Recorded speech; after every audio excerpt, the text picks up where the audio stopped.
So this is Botticelli's Birth of Venus. It's one of the most famous paintings in the world, the picture that launched 1,000 postcards, 1 million posters and several billion internet images. Everyone's seen it, but how many people have ever really understood it? What's going on? What's the story? What's the meaning? Who is it painted for? What did it mean to them? Well, that's what I'm going to try and tell you about. What do we see? We see this beautiful figure of Venus in a conch shell, arriving from the sea onto dry land. She's being blown there by the god of the winds, Zephyr, who is twined with his consort, Chloris. And as Venus prepares to step onto land, a mythological figure known as one of the hours, or Horai, is about to drape her in a cloak that is covered, as is that figure's dress, with spring flowers. So the message seems to be something to do with fertility, hope. Venus is coming to land, and there will be growth of some kind. Where does this kind of picture fit into the Renaissance world? Well, there was a tradition in Renaissance Florence of husbands-to-be giving brides-to-be as a wedding gift a splendid painted marriage chest, a chest for the bride-to-be to keep in the future the actual sheets for the bridal bed.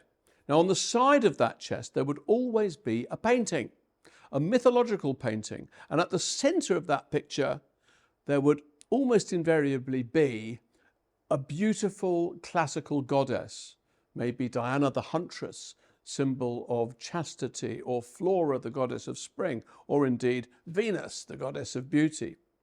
Now, in Botticelli's time, and he's working for the Medici family, by the way, in Botticelli's time, and this is Botticelli's great innovation, that wedding chest disappears and is replaced simply by a large painting. So it's as if the side of the chest has simply become a painting. But the idea is exactly the same as it was in the paintings on the wedding chests, namely that the picture should symbolize the beauty, the purity of the bride. Now, we know that this painting once hung in a Medici palace outside the bridal chamber. So we can be sure that it was given by a Medici husband to welcome a woman from another family, his bride, into the Medici clan. And that's what this is. This is a Medici husband saying, through the skill of Botticelli's hand, "Oh, you are like a Venus to me.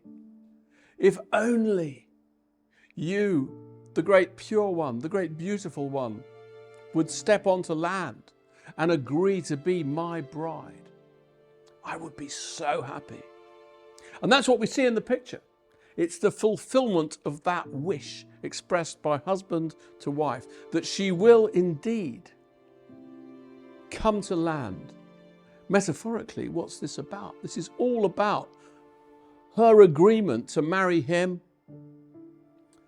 to leave behind the world of her virginity, her purity, to step onto land, and therefore, by implication, to have sex with him, to procreate, and to have children. And that's what this cloak that's about to be thrown over her, that's what that symbolizes. And if you look, it's a very sexual picture, this. And there's no shame, there's no embarrassment about the sexuality. The Renaissance people were very, very straightforward about these things. So if you look, for example, at that little fold of the cloak right at the top of the painting, notice that it resembles extremely precisely the female genitalia. And if you look within it, it's a beautiful little detail. Within that little pink fold, there's a leaf, which symbolizes, I think, the very first Medici child that will be born from this union. It's a prayer for the fertility of the Venus who has agreed to marry into the Medici clan. And if you look further at the painting, There's this wonderful, faraway look in her eye. I mean, it's such a beautiful, tender depiction of the idea of a woman getting married, agreeing to get married to a man, to step onto land, to bear his children.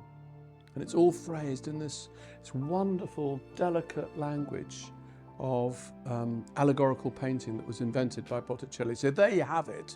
I hope that's given you some food for thought, and I hope that's made you see this wonderful picture in a fresh light.